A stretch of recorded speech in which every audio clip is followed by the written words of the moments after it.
দুদিনীয়া কাৰ্যসূচীত আপোনাৰ আমি ৰাখিছোঁ যে আমাৰ পৰম্পৰাগত নৃত্য দমাহী গান নৃত্যৰ প্ৰতিযোগিতা ৰাখিছোঁ আৰু ৰাখিছোঁ আমি পৰম্পৰাগত খেল ধেমালি যিখিনি আমাৰ মানে পূৰ্বৰ পৰা চলি আহিছে যিটো পৰম্পৰাগত খেল ধেমালি যিটো আপোনালোকে ধৰক বাহিৰত দেখা নাযায় তেনেকুৱা ধৰণৰ খেল ধেমালি অলপ পিছতে চলিব প্ৰতিযোগিতা চলিব। তাৰোপৰি আমি কাৰ্বি সমবেত সংগীত আমাৰ যিহেতু অনুষ্ঠানটোত মহিলাসকলক প্ৰাধান্য দিব লাগিব সেইকাৰণে আমি কাৰ্বি গাঁওবিলাকক সকলো গাঁৱৰ পৰা এটা টিম আমি মাতিছোঁ। দমাহী গানতো তেওঁলোকে প্ৰতিযোগিতাত অংশগ্ৰহণ কৰিব আৰু কাৰ্বি সমবেত সংগীততো তেওঁলোকে অংশগ্ৰহণ কৰিব লগতে আমাৰ লগত উদযাপন সমিতিৰ লগত সম্পূৰ্ণ সহযোগিতা তেওঁলোকৰ থাকিব। অহাকালি আমি ভাবিছোঁ যে ভূপেনদাৰ জন্মশতবাৰ্ষিকী চলি আছে গতিকে তেখেতক শ্ৰদ্ধাঞ্জলি জনাই আমি মানুহে মানুহৰ বাবে কাৰ্বি ভাষাত ৫,০০০ শিল্পী একেলগে তাৰোপৰি আমাৰ প্ৰাণৰ শিল্পী আমি তেখেতৰ মায়াবিনী গীতটো কাৰ্বি ভাষাত একেলগে সকলোৱে গাম। এই দুটা অনুষ্ঠান খুব কালি মানে আকৰ্ষণীয় হ'ব।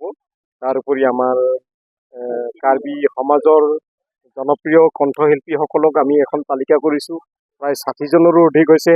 তেওঁলোকক সকলোকে আমি অন্ততঃ ২-৩টাকৈ গান তেওঁলোকক প্ৰদৰ্শন কৰোঁ। তাৰোপৰি অসমৰ জনপ্ৰিয় কণ্ঠশিল্পী নৱপ্ৰজন্মৰ পাৰ্থপ্ৰতিম বৈশ্যক আমি নিমন্ত্ৰণ কৰিছোঁ। গতিকে সমূহ ৰাইজৰ উপস্থিতি কামনা কৰিছোঁ। ধন্যবাদ। অলপ আগতে জনাইছে আপোনালোকক মানে মেইন আকৰ্ষণ বুলি ক'লে আমি চবকে আকৰ্ষণীয় ভাবিছোঁ। এইটো কাৰণে কৈছোঁ যে যিহেতু নতুন প্ৰজন্মক আমি এটা নতুন ধাৰা দিবলৈ যত্ন কৰি আছোঁ আৰু যিহেতু আমাৰ এই যান্ত্ৰিক দিনত সকলোখিনি মানে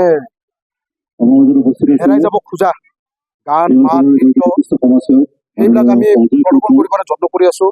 ইয়াতে খেল ধেমালি আছে, খেল ধেমালি আপোনাৰ বাঠলি মাৰা বুলি কয়, আমাৰ যিটো বাঁহৰ ধেনু বনাইছে এইটো মাৰিব।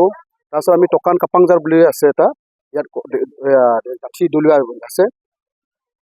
তাৰপিছত আমি যিখিনি গান বাজানা মানে আমাৰ যিখিনি উঠি অহা প্ৰজন্ম বা আগৰ যিখিনি গাই গৈছিলে জাতিটোৰ কাৰণে গান গাইছিলে তেখেতসকল আকৌ পুনৰবাৰ ইয়াত এটা মিলনস্থলী হিচাপে আমি ভাবিছোঁ আৰু ইয়াত আহি তেখেতসকলে নিজৰ নৃত্য গান প্ৰদৰ্শন কৰাবৰ কাৰণে আমি সুযোগ কৰিম।